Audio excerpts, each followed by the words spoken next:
여러분 안녕하십니까? 바디바이블 모문 말씀입니다. 의학박사 이창호 장로입니다. 오늘 말씀은 마태복음 16장 24절입니다. 이에 예수께서 제자들에게 이르시되 누구든지 나를 따라오려거든 자기를 부인하고 자기 십자가를 지고 나를 따를 것이니라. 오늘 제목은 큰 나에 대한 자기 이미지를 가진 사람입니다. 전진하는 사람, 인격이 성숙해지는 사람은 큰 나에 대한 자기 이미지를 가지고 있는 사람이죠. 우리 안에는 자기를 뛰어넘는 위대한 나가 있고 자기밖에 모르는 나가 있습니다. 큰 나를 앞에 세울 것인가, 작은 나를 앞에 세울 것인가, 이 선택이 우리의 인생을 좌우합니다. 예수님이 제자들에게 인자가 십자가에서 죽어야 한다고 말씀하셨을 때 베드로는 예수님을 말렸습니다. 절대 그런 일이 있어서는 안 된다고 화를 내기까지 했습니다. 왜 그랬을까요? 베드로 안에 있는 작은 나가 앞에 섰기 때문이죠. 베드로의 작은 나는 예수님 어찌 죽는다는 말씀하십니까? 이제 당신이 예루살렘에 입성하기만 하면 왕이 될 텐데 그럼 나도 한 자리 할 수 있는 순간인데 이 무슨 당치도 않는 말씀이란 말입니까? 이기적인 나를 예수님께 들이댑니다.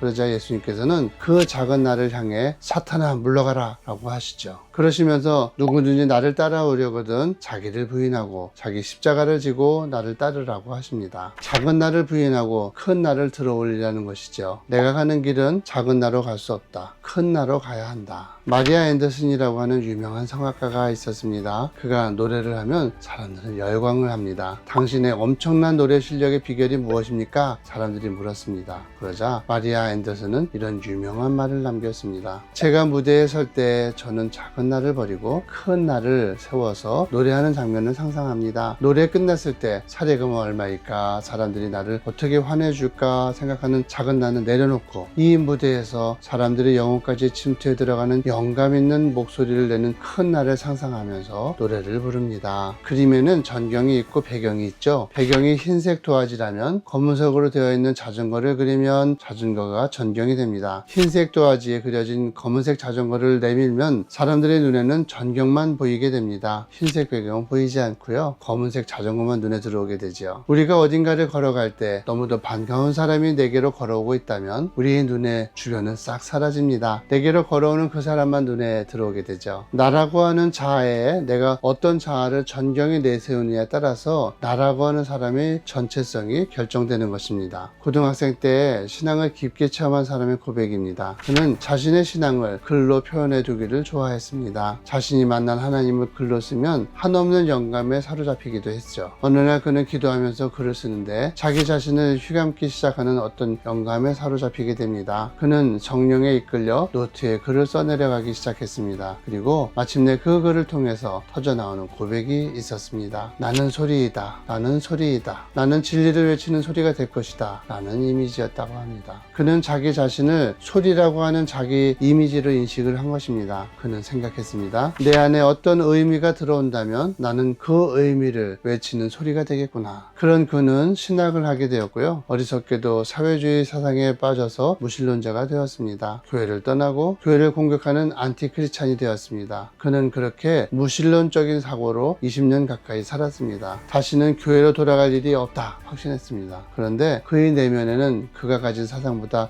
더 강력하게 자리 잡고 있는 힘이 있었습니다. 그 힘이 바로 고등학교 때 받은 나는 소리이다 라는 자기 이미지였습니다. 신앙은 사라졌어도 그 이미지만은 사라지지 않은 것이었습니다. 고등학교 때 느꼈던 큰 나에 대한 이미지가 결국은 그의 마음을 사로잡았고요. 다시 신앙 안으로 끌어들어오게 되었다는 것입니다. 내 마음의 전경 앞에 어떤 주인공을 세울 것인가? 이기적인 자아를 마음의 전경 앞에 두고 산다면 그는 점점 더 이기적인 사람이 될 것입니다. 하지만 지금의 나는 부족하지만 나는 목표를 가지고 있어. 나는 위대한 하나님의 사람이 될 거야 라는 이미지를 마음의 전경에 세운다면 그 이미지는 그의 내면을 조금씩 장악하기 시작할 것입니다. 그 이미지에 대한 사상을 가지게 되고 그 이미지에 끌리는 습관을 가지게 되고요. 그 이미지에 어울리는 인격의 옷을 입게 되는 것입니다. 사람들을 대할 때 선생님이라고 불러주면 선생님 같은 인격체가 나오게 됩니다. 그런데 반대로 야 이놈아 라고 불러주면 야 이놈아가 나오게 되지요. 큰 나를 불러주면 큰 나가 나오게 되고요. 작은 나를 불러주면 작은 나가 나오게 되는 것입니다. 내 인생의 그림 속에 큰 나를 전경으로 내세우고 살아갈 때 우리의 인간관계는 큰 나들의 인간관계가 됩니다. 작은 나로 이기적인 삶을 살아갈 때 내 인간관계 또한 작은 나들의 인간관계가 되는 것입니다.